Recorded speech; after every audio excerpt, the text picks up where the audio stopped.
If you like audiobooks or audio shows, check out a free trial of Audible. Just click the link in the description. You are listening to Mindshock True Crime. This is the Maura Murray series, episode 52, Guerrilla Ontology.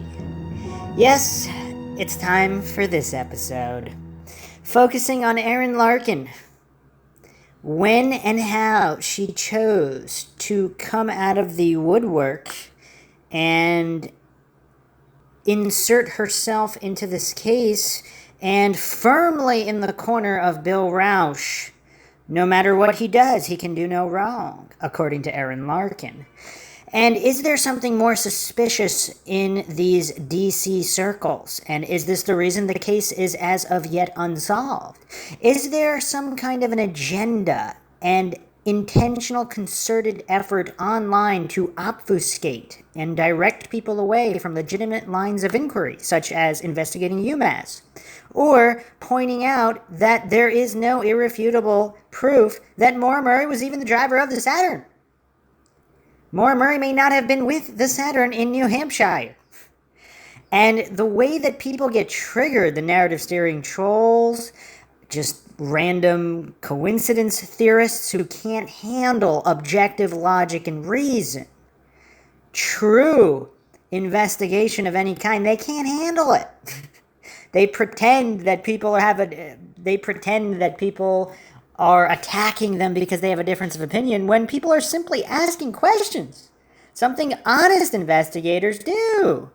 People like James Renner and John Smith, endlessly attacked yet vindicated at every turn. And there are quite a few mind shocks to go over here. Quite a few. If you enjoyed the podcast, you can donate to our PayPal. Just check the link in the description. Make sure you subscribe to the channel. Hit the bell for notifications. Make sure you allow your device to have those notifications come through. If you like this podcast, hit the like button. Share it across social media platforms. Keep the awareness up for this case and other cases, because that gives it the best chance of being solved and truth and justice to prevail, despite the best efforts of many narrative steerers. You can check us out on Twitter, Reddit, Facebook, Patreon. Patrons do get priority for case and topic requests. Questions, comments, theories, thoughts, suggestions, debunkings, rebuttals, comments of any kind, leave them in the comment section. All right, so let's jump in right here. Erinn Larkin has taken out a restraining order against John Smith. Apparently, John Smith was asking questions she doesn't like on Twitter, and the response is restraining order. And what's curious and extremely hypocritical, does she not realize that these restraining orders that she's attempting to file against people that there's no proof that they did anything wrong, like James Renner, John Smith, from all the information available online and all witness testimony, Erinn Larkin seems to be on the wrong side of everything and mistaken about everything. Maybe is she still pretending that there was no grand jury and there is no case against Bill Rausch? I mean, I don't know. She was at court for it, so I don't know how much she can deny it at this point. But there are people with memories. There are people who remember how she went on these campaigns and tirades against James Renner, saying he's lying about everything. The victims are all imaginary. There is no case. Nobody's bringing a case against Bill Rausch. Some people remember those tirades. And what does it all mean? I'm not pretending to know. Maybe Erinn Larkin is just that delusional and she really is the good guy and Bill Rausch is the good guy in this situation. They're just so unhinged it's coming off like they're the bad guys trying to cover things up. I don't know. I'm not pretending to know either way. Anybody could be the good guy or the bad guy when the truth is unknown. But the truth is not afraid of investigation, so we must examine here. There was a huge meltdown on July 5th, going on until 5 a.m. in the morning with Erinn Larkin, Bill Rausch on Twitter, and that kind of facilitated the necessity for this podcast to be dropped. Now, some people believe that there is nothing of value in examining the personalities of the case, but what they fail to realize is that in many, which is strange, because if they know anything about true crime, history, human psychology, just the basics, that oftentimes people close to the victim, if they were involved in some way, or not involved, but they know the truth and they don't want it to come out, for whatever reason, even if they themselves are innocent, whatever the reason is, I'm not going to pretend to know any reasons, I'm not going to pretend to know the truth. But they can intentionally inject themselves into cases to obfuscate. If that's what's happening here, it should be known, should it not? That way, the obfuscation can be exposed and people can concentrate on legitimate lines of inquiry with less distractions. Like, where's the liquor store footage? Was Maura Murray really there? Was Maura Murray with the Saturn? Was the Saturn even on campus that week or weekend? Was the Boston sighting legitimate? I mean, all these things are just curiosities that any honest investigator operating along the lines of logic and reason would ask and would nail down, not be terrified, not to try to shut down avenues of investigation, particularly with a case that has gone this long without being solved. So, let's look at Erinn Larkin's timeline. I've mentioned this briefly, but here we will go over it again. This was actually posted by a very astute poster on the Maura Murray Mindshock. Timeline Erinn. The suspicious appearance of Erinn Larkin, aka guerrilla ontologist, in the case of the disappearance of Maura Murray. The first time I ever heard of Erinn Larkin is when she appeared on the Missing Maura Murray podcast. Lance and Tim explained she had contacted them because she recently started her own blog on the Maura Murray case and wanted to help by providing a different, quote, gender voice, end quote. I distinctively remember her attempting to appear as a somewhat reluctant participant, just trying to help. She definitely portrayed herself as being extremely distanced from Maura Murray personally, and not knowing her or having insight into who she was, although she did acknowledge going to the same school at the same time. Also of note, she was on the same track team, and her mentor, her big sister, Kate Markopoulos, on the track team, was actually Maura Murray's closest friend. However you want to define a friend, Kate Markopoulos was the closest to her. And Erinn Larkin also happened to have the exact same job under the umbrella of the UMPD as Maura Murray, as a security desk, working at a security desk at a dorm. So, I mean, this level of coincidence, I mean, there are some extreme coincidence theorists out there. Now, I'm not saying there's something nefarious to these coincidences. I'm saying they might not be coincidences.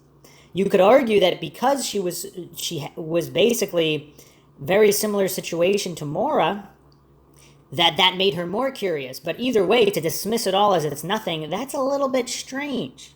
That's a little bit strange. Here was the question. Did you know her? Erinn says, no. I mean, I knew of her. I'd seen her around. I'd heard her talked about. But I would not say I knew her or I was friends with her. Pause. I was a freshman and she was a junior.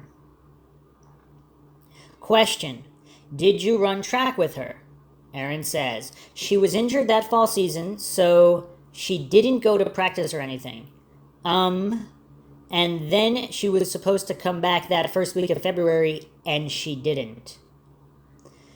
In brackets, notice how she never answered the question. And there are, of course, some curiosities. Erinn Larkin, of course, did receive a student-athlete award the following September. However, if she was injured, she claimed to have been injured and never actually ran that spring. And yet she received a student-athlete award for spring track. Aren't those awards reserved for athletes that actually ran? And then there are some interesting track meet results with her name on them, and then all of this information very difficult to verify. But it's just, the coincidence theorists maintain this is all mere coincidence. Monday morning, that's the first practice back. Maura doesn't make it. Monday, that's when track season starts that week. Maura's not there. Coincidentally, Erinn Larkin is injured previously, can't run the season. Coincidentally, Monday morning, Patrick Vassey's hit and run is known and announced to the school. Coincidentally, a whole lot of shady business happened the previous weekend. And I'm not even going to go into all that stuff at the moment now, but there's a huge stack of coincidences, and that's not even taking into account that Erinn Larkin claims she may have driven by Maura Murray's accident scene in North Haverhill, New Hampshire. I mean, This is rough. I mean, what kind of mental gymnastics does a coincidence theorist need to do to dismiss all of this information outright? It's just bizarre. Okay, continue on with this post. Fast forward to now. As we all know, they were on the same team at the same time, both track and cross country. There were only about 28 other girls on the team, so it would be hard not to know a teammate. Maura Murray's best friend Kate was Erinn's big sister, mentor, and both Maura Murray and Erinn had the same desk security job at the same dorm building at UMass. So the odds that Erinn didn't know Maura, she never talked to Maura, and the extent of her personal knowledge of Maura consisted of seeing her around is almost certainly BS. Again, Maura's best friend was Erinn's big sister, and yet Erinn claims she never talked to Maura and did not know her. Also, as has been reported, Kate Markopoulos was actually the third wheel to Maura Murray and Haas, the assistant track coach that Maura had a relationship with the previous year. So Kate is definitely close to Maura, or at least closer than anybody else. So these are all things to keep in mind. Erinn continued investigating the case and obtaining all sorts of documentation, like Rausch's phone records, supposedly through FOIA requests, and she posted everything along with her theories on her blog. Erinn also began appearing on other podcasts in addition to Missing Maura Murray, where she pushed the same information. From nowhere, just months earlier, she now fancied herself a legitimate forensic researcher, her words, and posturing herself to be one of the foremost authorities in the case.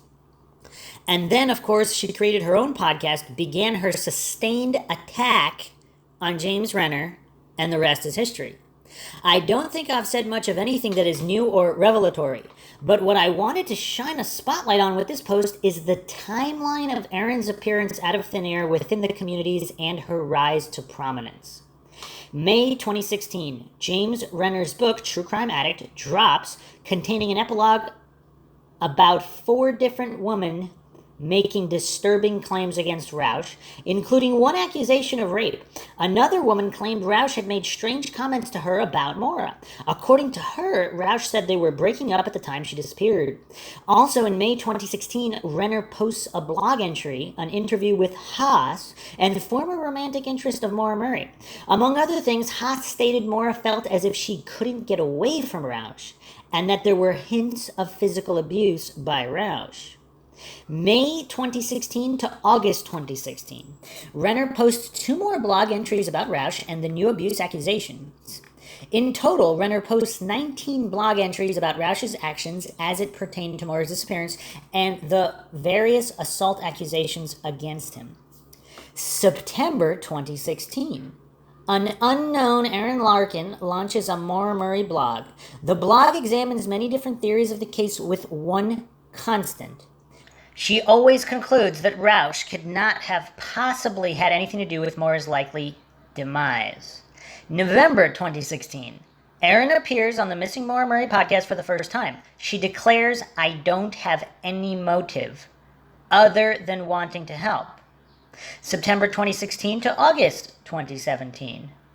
Renner posts 3 more blog entries about Rausch and the accusations of sexual and physical assault against him. August 2017. Erinn drops episode 1 of her 107 Degrees podcast about Maura Murray that would eventually include Scott Wall, who, according to recent court records, was a close friend of Erinn. In addition to discussing different facets of the case, the podcast is a constant narrative that steers any suspicion away from Rausch. And certain episodes are inexplicably dedicated to defending Rausch against these abuse accusations.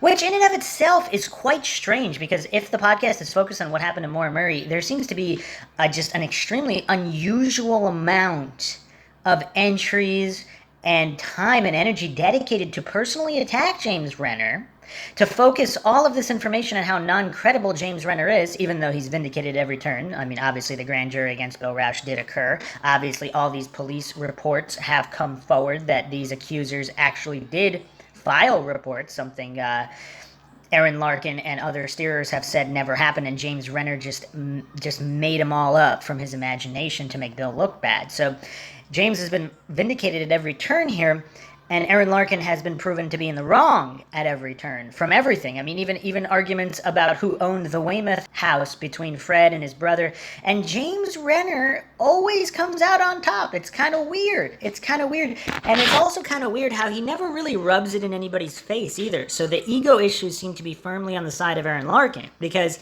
a lot of people with ego issues that were in James Renner's position, they would be rubbing it in everybody's face. Oh, look, Erinn Larkin was wrong about this, and this, and this, and this. And he doesn't really do that. He actually even wishes her the best, and I think he just recommended she get some mental help or things of that nature, and he thinks that they might be crazy. So yeah, it's all quite bizarre. But continuing with the post here, it doesn't take a rocket scientist to connect these dots.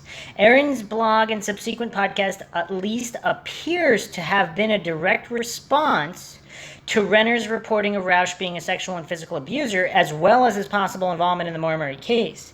It also at least appears that Erinn's involvement, blog, and podcast are all part of a well-conceived campaign to, 1, steer the narrative away from Rausch, and 2, destroy Renner's credibility. For much more on the conspiracy between Erinn Rausch and Scott Wall, please go listen to the latest Missing Maura Murray podcast, episode 109 and 110, where they are joined by James Renner. There is way too much new information about all three of these individuals to try to squeeze in here, but I promise you will not be disappointed with the new revelations. I implore everyone to consider all of these facts and the timeline in which everything transpired, and truly think about whether you want to continue listening to what Erinn has to say and taking what she says as credible, reliable, impartial information. So this is the post that has been posted on Reddit. And it is quite bizarre. Some people point to it being even more bizarre than appears on the surface, with Erinn Larkin being able to request FOIAs that were denied to other people. And I'll be getting into that in a moment later, including testimony from a very astute, longtime Redditor who has some thoughts on that matter. The other thing that's really bizarre, I'll be coming back to it, in other cases, perpetrators, when there's a dumped car somewhere and the person's nowhere to be found, yeah, it could be a DUI walkaway, but in cases where foul play is suspected, I mean, it's usually the significant other, and it's at least investigated that the significant other might have staged that individual's vehicle or was attempting to dump the vehicle. And for whatever reason, the steers in this case that are so vehemently, religiously, dogmatically adamant that it was Maura Murray at the weathered barn corner, even though there's zero actual irrefutable evidence, other than Butch Atwood's account in which he said she didn't look like the pictures, there's really not much. Because if you look again at the Westman's account, I went over this in previous episodes, particularly was Maura the driver, and the reactions of certain individuals and steerers to the very notion that it might not have been Maura, it's like they're so offended to the core, like you just killed their pet or something. Is that a normal reaction of someone seeking the truth? Just things to ponder when comparing this case to other cases. All right, let's go over another aspect of the case regarding our Larkin that seems to have been completely glossed over. So this is posted December 5th, 2018, James Renner's blog, or his updated blog, MauraMurrayMystery.com. He posted this updated article, Maura Blogger is lying about her whereabouts the day Maura Murray went missing. I don't know what to make of this. A little background, Erinn Larkin is a woman who went to UMass with Maura Murray. She worked the same security job as Maura Murray. She ran on the same team. Her big sister was Maura's best friend, Kate Markopoulos. After the publication of my book, Erinn inserted herself into the investigation. She ingratiated herself with the Murray family and the admin of the official site, giving her access to information that filters in. After I reported that Bill Rausch was under investigation by a grand jury in D.C., she took aim at me, claiming I was lying and that the women he attacked were exaggerating. Well, how would she know? That's bizarre. Anyway, okay. She posted my unlisted home address online with a map to my house. Eventually, I took down my blog just to have some peace.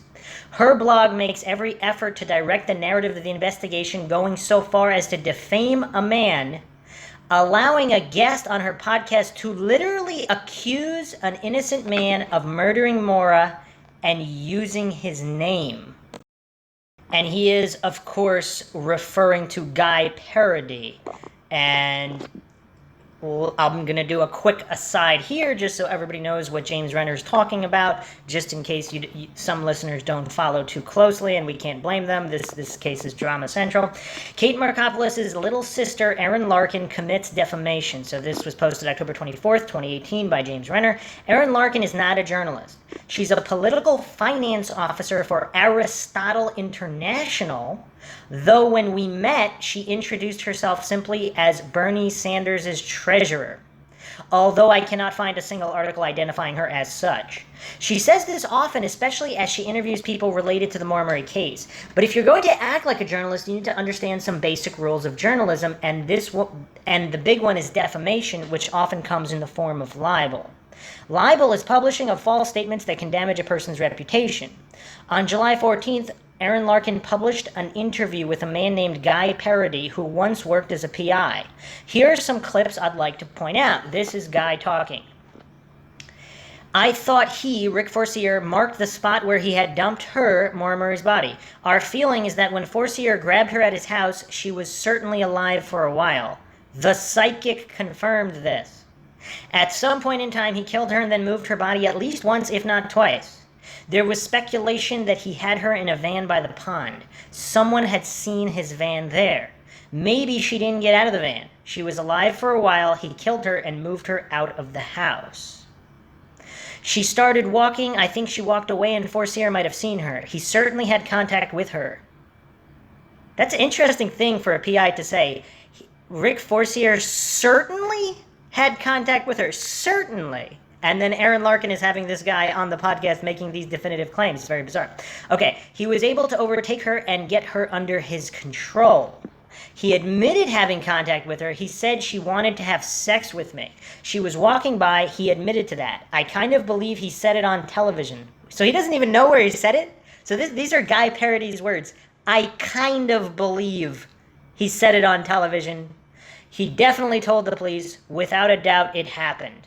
All right, and I believe this is in relation to him joking about it because he has a bizarre sense of humor, or was this his ex-wife reporting this information or trying to make him look bad by reporting these jokes that she might have known were real jokes, but she's pretending they're not real jokes? I don't know. What is the usual MO of ex-wives making certain statements after they become an ex-wife and not during the time they're married? I don't know. I am not claiming any of this is true or untrue. Maybe what Guy Parody said is true, but where's the evidence? Again, Rick Forcier is a suspect in many people's eyes. I've gone over him on persons of interest, but it's kind of bizarre to say with he certainly had contact with Maura Murray. That's a bizarre thing for Guy Parody to say and Erinn Larkin to go along with. Okay, anyway, continuing James Renner's article here. This is defamation. Forcier never said he had contact with Maura. He never said this to media. He never said this in private. I spoke to his ex-wife, and she confirms this as well. It is apparently something Guy made up after speaking to a number of psychics. Insert eye roll. The thing about defamation that gets journalists in trouble is that they are on the hook for defamation if they publish someone's comments.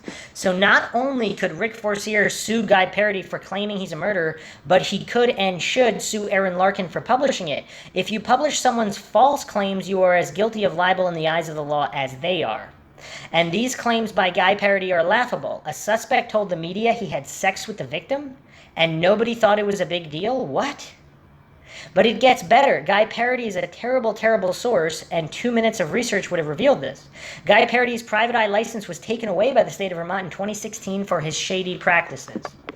I won't go into that. But in response to Erinn Larkin's interview, Associate Attorney General Jeffrey Strelzin said, "We will not be commenting on Mr. Parody's many claims based in part on speculation and upon reliance on alleged psychics." I mean, you could knock Jeffrey Strelzin. You could say he looks like a weasel or whatever, but that's an interesting statement. Alleged psychics. That's a good way to put it, because if there are real psychics, then there are other psychics that are not real, but they're alleged to be psychics. He phrased that quite well. Okay, but what shocked me the most was how Erinn Larkin, who works for the most liberal people in DC, went to bat for this guy after seeing his racist and despicable social media posts. Here are a couple classics from his Facebook page. A lot of weird comments by people. I'm not sure what that has to do with anything. Okay, this one's my favorite. Guy says someone should shoot this woman. Alright. Okay. I don't know. Maybe Guy parody's just not that great at social media. But anyway, going back to Renner's previous article, Erinn Larkin lying about her whereabouts. Okay, so that's what he was referring to when he said literally accuse an innocent man of murdering Maura and using his name in relation to Rick Forcier. Okay, I've been confused by her actions for months and have had this inkling that I was missing or forgetting an important piece of it. So I went back to our first email exchanges. I found this email from Erinn in which she says she was at Bretton Woods skiing with her family and returned on Monday evening and may have driven past Maura's accident. Let's not forget the one and only Alden Olson and his cryptic messages and Bretton Woods tickets with dates on them. Yeah. Anyway, so this is this email from Erinn Larkin, March 7th, 2016. Hi, James. I made a comment about cell phones and Kate M. a few weeks ago on your blog, and you had asked for me to email you directly. Sorry for the delayed response. It slipped my mind for a bit. I was on the track team in February 2004 and knew Kate, but wasn't really friends with Maura. I also worked the same security job as Maura. I mentioned both these things to Tim and Lance already. I was actually returning from a family ski trip that Monday night, and it's possible I drove past the accident, but if I did, I don't recall. Okay, I don't know what to make of that. In how many missing persons cases would someone, again, same circle, same job, same school, is that the path you would take to get to Bretton Woods? It does not seem likely from UMass. It's bizarre. And then why even mention that she possibly drove by the accident scene but doesn't remember it? Like, is there a point in mentioning? It's quite bizarre. Okay, the rest of the email reads this. So I've been following the case since last fall, but I'm sorry to say I really don't have a whole lot to add. Which is also bizarre. She knew Kate Markopoulos. She was on the team. I mean, this is all very bizarre. Okay, I also need to be cautious about staying off the radar because of my job. I work in politics in D.C. I mean, that doesn't seem to stop any politicians from being off the radar or being really public on social media. Not that I'm providing any great information anyway, but I just ask that you please don't post my name. That said, I'm happy to help if you need to know about UMass or anything of that nature. Thanks, James. Where did that offer go? Because as far as any actual interactions on social media, it's a complete shutdown when it comes to UMass or Maura not being the driver. Alright, so back to James Renner's article here. That was the email. I had completely forgotten this. Why? Because she never brought it up again. Now, as a memoirist and journalist, if I'm coincidentally at the same location, at the same time as the case I'm writing about, that becomes a big part of the story. An easy way in. But she never mentions it again, but she does tell a different story to Tim and Lance just a couple months later. Tim asks, how do you recall the day so clearly? Erinn, I had been skiing in Bretton Woods and Waterville Valley the weekend before with my family, and they were still there. And I had decided to come back for practice and for classes, and I drove back the opposite route she had taken on that Sunday night, and the next morning was really the first official day of spring track that Monday, and it was a morning practice. And it was absolutely freezing and really awful, not very fun at all, and I got injured, and it was actually an injury I got the day before skiing, but it got a lot worse that day, and it ended up that I was done running competitively in college after that. Very interesting. What a coincidence. And how does she know the route that Maura took? because that's quite unknown and the result of much speculation. Renner writes, "It is absolutely clear that Erinn Larkin got caught in a lie here, but what was that lie's purpose? To sound cool, having driven by the scene when Maura disappeared? I would imagine she will try to explain this away as a faulty memory, but she was very specific in both the email to me, in which she says she was driving along Route 112 at the time of Maura's accident, and the interview with Tim and Lance, in which she changed it to Sunday because she reminisces about the cold weather and the first day of practice.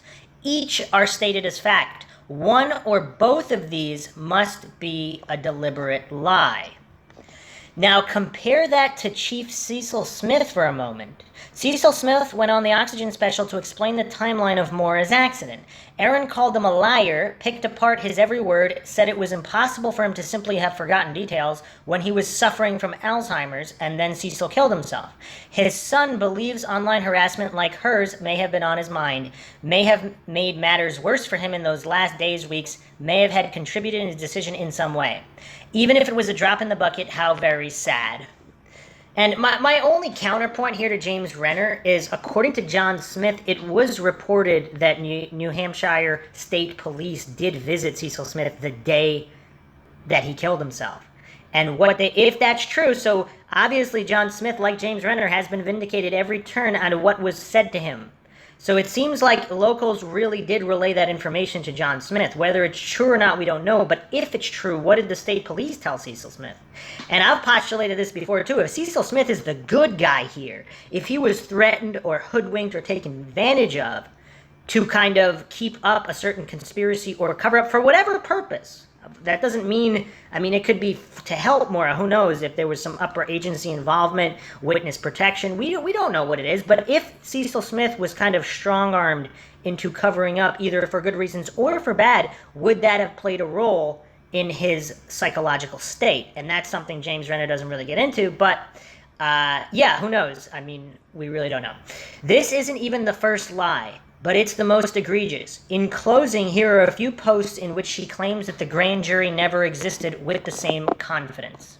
I'm not going to go over all of these. People who've followed the case know. What I will do before getting into even more recent mind shocks regarding Erinn Larkin and other individuals is go over the moniker guerrilla ontologist. Is there something hidden in the meaning? Out of all the monikers one could choose, an individual who may have driven past the accident scene, who had Maura's job, who was on the same track team as Maura, coincidentally injured the same time Maura goes missing, not to run track again, yet still receiving awards later, and having the same security desk job, having the mentor who happens to be Maura's best friend, all of this stack. What kind of a name? What kind of a moniker would one choose? Would one choose guerrilla ontologist? Let's examine the origin of guerrilla ontology. So, again, this is all public information. You can find this on Wikipedia. This is not any kind of deep conspiratorial hidden definition. Guerrilla ontology is a practice described by author Robert Anton Wilson in his 1980 book, The Illuminati Papers. Now that's an interesting moniker to have. So coincidence theorists are going to have trouble writing this off. All of the narrative steers and coincidence theorists, you might want to shut this podcast off right now because you're about to get triggered hardcore. Guerrilla ontology is a practice described by author Robert Anton Wilson in his 1980 book, The Illuminati Papers, as, quote, the basic technique of all my books. Ontology is the study of being. The guerrilla approach is to mix the elements of each book that the reader must decide on each page. How much of this is real and how much is a put-on? Let me say that again. I hope the coincidence theorists are sitting down for this. How much of this is real and how much is a put-on? So it's quite interesting that the origin of the term is in a conspiracy book about conspiracy theories, the Illuminati no less. Quite bizarre. Out of all the monikers one can choose. So is Erinn Larkin deliberately trying to mix truth with falsity and obfuscation to get people away from the truth? And is she admitting this in her own moniker? Or is this simply a projection of her subconscious and she didn't even realize what the moniker means and she just chose it because it sounded cool? But what are the chances that someone running in political DC circles, like Erinn Larkin, is going to accidentally choose guerrilla ontologist as a moniker?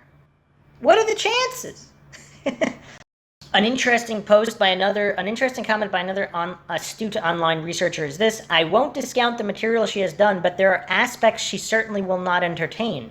Blocking plausible options and theories is certainly not any way to conduct an investigation with truth as the end goal.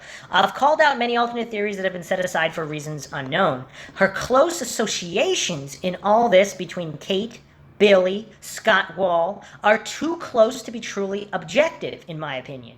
Her ability to receive FOIAs when others couldn't points to an alertness others don't have or connections people aren't aware of. You forgot another important point. 107 degrees, the name of her blog and podcast, is the temperature a human body dies. Also, one of her favorite performers is Citizen Cope from DC, and he wrote a song called 107 Degrees. Here are the lyrics from 2006, maybe all just another coincidence. Wanted by the minister, wanted by the dean. Wanted by the old folks, wanted by the teens. Wanted by the dealers, wanted by the fiends. Wanted by the girls in them tight, tight jeans, and wanted by the lawyers, wanted by the ballers, wanted by the governor who watches people suffer. Wanted by the princes, wanted by the kings, wanted by the driver of their limousine. Your love is 7 feet deep, it's 107 degrees, and I'm walking because my life ain't free because it's 107 degrees, and your pain is killing me because it's 107 degrees, and I'm walking because my life ain't free because it's 107 degrees. Wanted by the judges, wanted by the lawyers, wanted by the dons. I mean, is this again pointing to a Whitey Bulger connection at UMass, which I've gone over on previous Mindshocks? Very, very mind-shocking. Wanted by the cons, wanted by the mission, wanted for the cause, wanted by the people who have to pay the cost, wanted by the lawyer, wanted by his daughters, wanted by the victim who's waiting on an offer. And you're wanted by the princes, and you're wanted by the kings, and you're wanted by that driver of their limousine, because your love is 7 feet deep, it's 107 degrees, and I'm walking because my life ain't free because it's 107 degrees, and your pain is killing me because it's 107 degrees, and I'm walking because my life ain't free because it's 107 degrees. So, okay, out of all the titles for a blog and podcast, talking about drivers, people suffering, victims, the dean, the governor, judges, lawyers. I mean, it's weird. It's definitely weird when you look at all the possible names that can be chosen and you stack all of these coincidences, because we're putting these coincidences on top of the existing mountains of coincidences. It's bizarre. So again, it is a semi-popular song. Citizen Cope is at least semi-popular. I don't know if he's the most popular artist, but at least semi-popular. You can write that off a little tiny bit. But what about guerrilla ontology? Because how many people know about a practice described in an obscure book from the 70s about conspiracy theories? And I'm going to dive even deeper into that in a moment. So the inspiration, admittedly, by the author, came from Discordianism, which is confusion and chaos. So the whole point of guerrilla ontology, mixing truth and falsity and confusing people, coming from Discordianism, confusion and chaos. I mean, I don't know how many coincidence theorists out there are having an aneurysm right now, but it's pretty rough. It's pretty rough. In a 1980 interview given, this is all from Wiki, again, you don't have to go to any kind of bizarre, crazy tinfoil hat websites. This is right from Wiki. In a 1980 interview given to the science fiction magazine Starship, Wilson suggested the novel was also an attempt to build a myth around Discordianism. It started with a Discordian society, which is based on the worship of Eris, the Greek goddess of confusion and chaos. Eris, Erinn. Do they sound similar enough? I don't know. We felt the society needed some opposition because the whole idea of it is based on conflict and dialectics. So we created an opposition within the Discordian society, which we called the Bavarian Illuminati. There were several Discordian newsletters written in the 1960s, and several Discordian members wrote for the underground press in various parts of the country. So we built up this myth about warfare between the Discordian society and the Illuminati for quite a while, until one day Bob Shea said to me, "You know, we could write a novel about this." So what's weird, of course, is that coincidence theorists claim that this conspiracy information in the book is just made up. But since it was published, a lot more information is known. The authors were obviously playing some kind of game with all of it, like guerrilla ontology. Okay, more from Wiki. Every view of reality that is introduced in the story is later derided in some way, whether that view is traditional or iconoclastic. The trilogy is an exercise in cognitive dissonance, with an absurdist plot built of seemingly plausible, if unprovable, components. Ultimately, readers are left to form their own interpretation as to which, if any, of the numerous contradictory viewpoints presented by the characters are valid or plausible, and which are simply satirical gags and shaggy dog jokes. Can any of this be used to describe what Erinn Larkin is doing between all the FOIAs, blindly backing Bill Rausch, shutting down anything at UMass, her own stack of coincidences in relation to the case? This is beyond bizarre. This is just all too mind-shocking. And nobody questions it. The coincidence theorists just have this nothing to see here attitude. The Maura Murray subreddit, obviously incredibly controlled subreddit, with the goals of this kind of guerrilla ontology, shutting down avenues of investigation and basically gatekeeping certain topics, leaving a few crumbs, but ultimately shutting down real, honest, logical investigation. Continuing from the wiki, this postmodern lack of belief in consensus reality is a cornerstone of the semi-humorous, chaos-based religion of Discordianism. Extracts from its sacred text, the Principia Discordia by Malaclips the Younger, are extensively quoted throughout the trilogy. It incorporates and shares many themes and contexts from Illuminatus. Shea and Wilson dedicated the first part to Gregory Hill and Carrie Thornley, the founders of the religion. The key Discordian practice known as Operation Mind Expletive is exemplified in the character of Markov Chainy, a play on the mathematical random process called Markov chain. And of course, the Markov chain is a model describing a sequence of possible events in which the probability of each event depends only on the state attained in the previous event. Oh man, is anybody drawing lines of association here between what Erinn Larkin and Bill Rausch are doing? Bill Rausch, of course, trained in the military in psychological operations.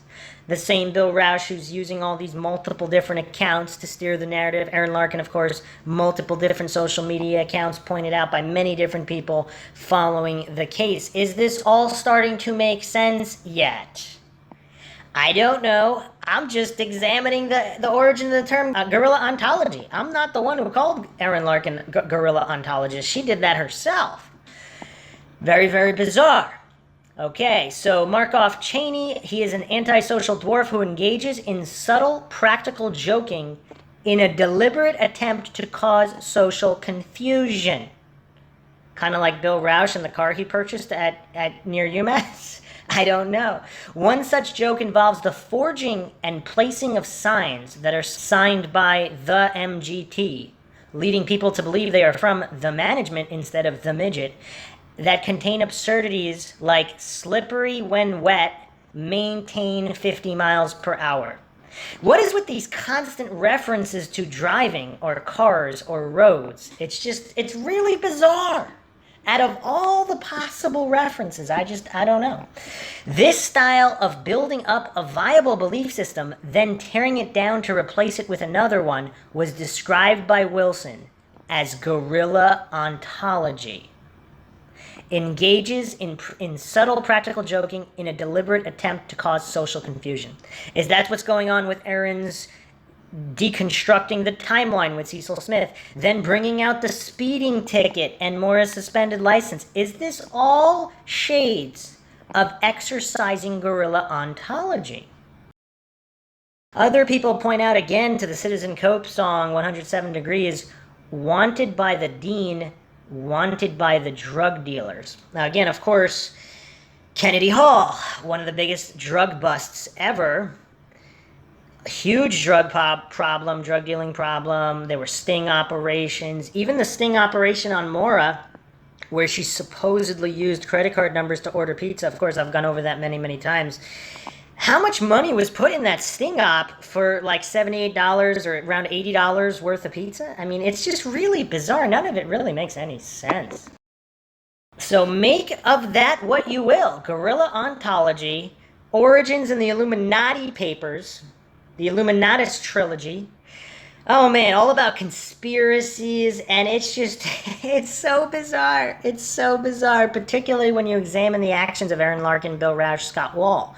I really don't want to go into Scott Wall too deep, but of course he had been in trouble with the FBI with child abuse images and the like. I believe he tried to explain it away as his 7-year-old son browsing the internet, but what he couldn't explain away, of course, were the folders subdivided into all the genres of pornography and all of these things, like something a 7-year-old probably wouldn't be able to do.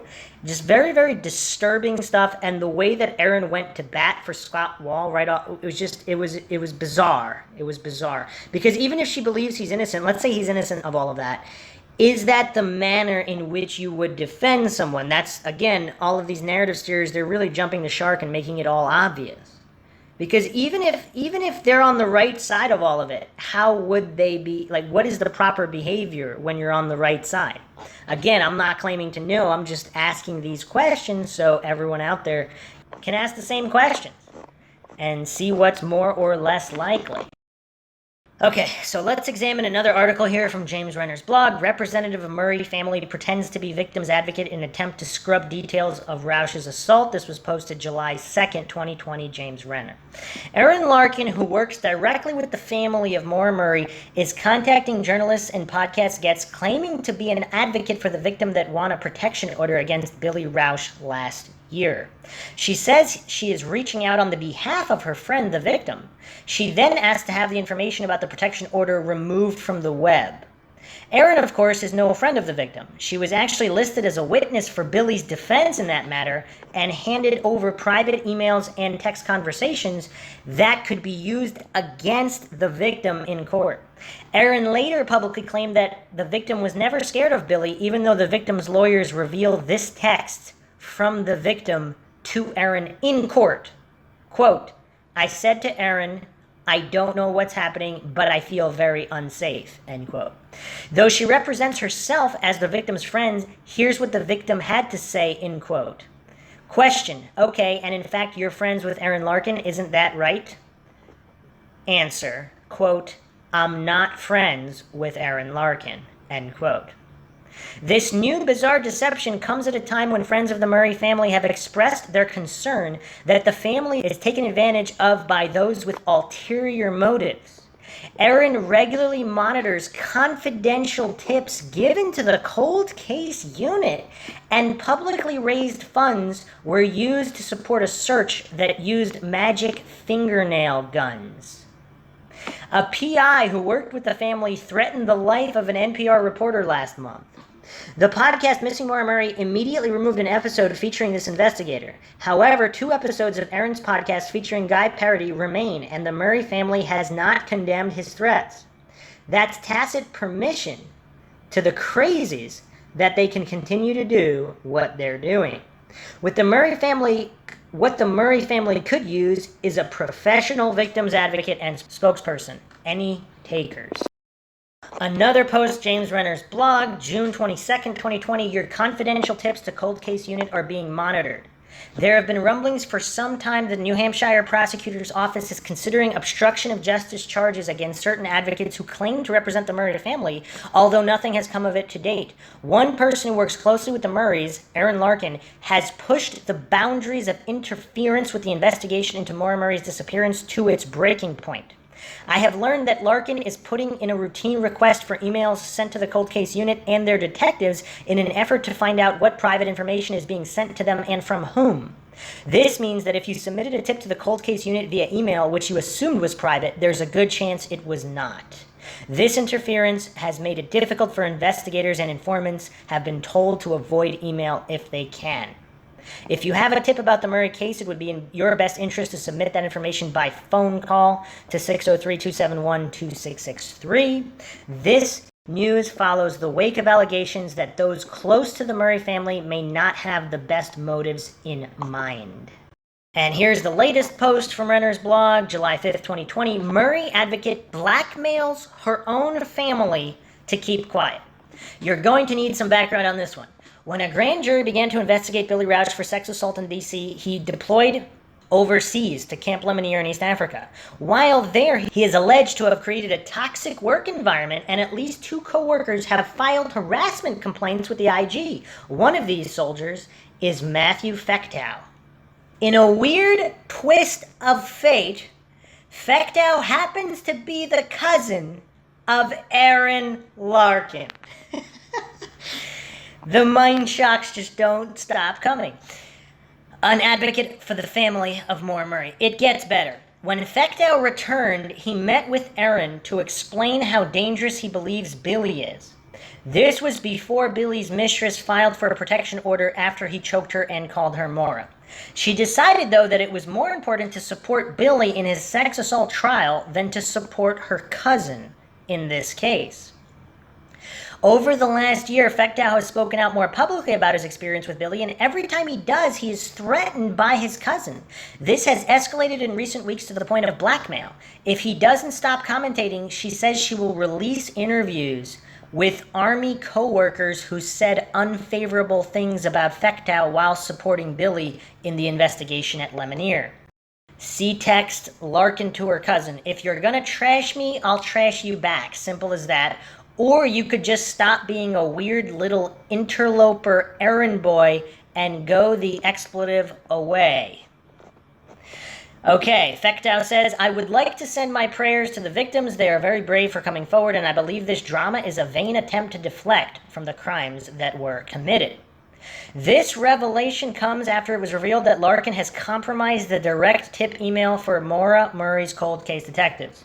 I have also learned that Larkin and other advocates of the Murray family have been building a library of secret recordings of those close to the case. They have audio of an interview with lead detective Chuck West, and also of private phone conversations I have had as a journalist, which reveals the name of at least one confidential source. Recording someone without their consent is illegal in many states, including New Hampshire, where West works the Murray case. In all states, the publication of secretly recorded audio can lead to criminal and civil charges. The Murray family has yet to speak out about the actions of their advocates, which in just last month have included death threats and people pretending to represent rape victims in order to scrub info from the internet. Professional journalists and victim advocates have offered to step in and help the family, but will not do so as long as the Murrays associate themselves with these people. Yeah, this is rough. This is rough. I am going to leave this episode with one more mind shock. Of course, not going super deep into all these DC Circle issues, including rumors that Bill Rausch himself knows Scott Wall personally. And is that surprising? I don't know. Other people say Scott Wall is actually connected to people in the Haverhill area as well. So many bizarre issues there. But the final mind shock of this episode, Renner's blog again, July 6, 2020, Billy Rausch found out Maura cheated on him the day she disappeared. In case you missed it, Maura Murray's boyfriend, Billy Rausch, imploded on social media last night, attacking missing Maura Murray podcasters and Maggie Freeling, the journalist from Oxygen's The Disappearance of Maura Murray, putting them on blast until 5 a.m. Likely, this is the sort of thing that will come out in court when he finally goes to trial for sex abuse in D.C. later this year. It's the unhinged, hyper-focused belittling that his mistress described accurately during her protection order hearing. As Billy brings more attention to himself, those close to the case have begun sharing more information they've been hesitant to share for years. One thing that's come out is that Billy was able to access Maura Murray's voicemail. And on the day she disappeared, he listened to a message from Kate Markopoulos to Maura that revealed Maura had cheated on him over the weekend. Here's a quote. There was a message from Kate, and it says the story, according to Bill, with information from Kate, is that Saturday after they dropped off Fred, they were out together. The girls went out. Kate and Maura had some drinks. Kate is saying they met 3 new guys who do not go to UMass and were from out of the area. Apparently they were talking, then at one point Maura and one of the guys were gone.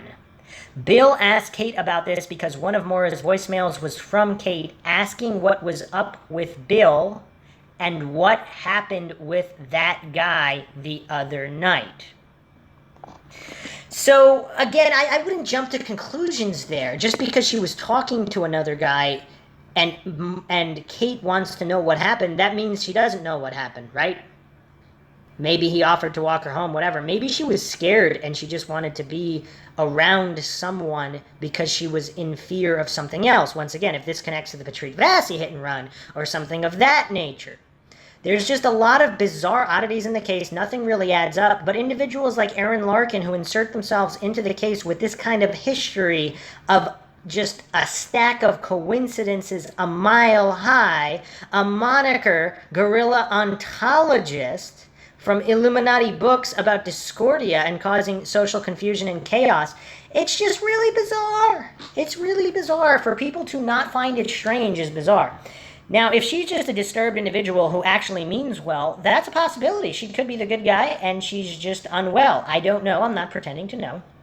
I don't know. Bill Rausch could be the good guy as well. Maybe they were trying to help Maura. Again, we don't know what went down in the days leading up to the disappearance. We don't know if she even left UMass. We don't know what role the UMass police cadet had. We don't know any of this information. All we know is that the pieces do not fit together. None of this information adds up. And anybody doing honest investigation will, of course, explore all avenues, not just select one or two and gatekeep. So, a lot of revelatory information in this podcast, plenty to ponder, plenty more to come. If you enjoy the podcast, you can donate to our PayPal. Just check the link in the description so we can get more mind-shocking podcasts out there, since there is so much to go over. You can check us out on Twitter, Facebook, Reddit, Patreon. Patrons do get priority for case topic requests. If you like the podcast, hit the like button, share it across social media platforms. Questions, comments, theories, thoughts, rebuttals, debunkings, leave them in the comment section. If you're just illogically whining without actually presenting any real information or showing comprehension of what was said in the podcast, I might not approve those comments that are simply pollution and obfuscate. Because that's, again, the whole point of this podcast was identifying the obfuscation. Bill Rausch, again, seems to just constantly post about answering questions, but he never actually gives any straight or definitive answers. It's just very, very, very bizarre. So, yeah, it's bizarre. So leave your thoughts, theories in the comments section. This is Bruce McGuire signing off. Catch you guys next time.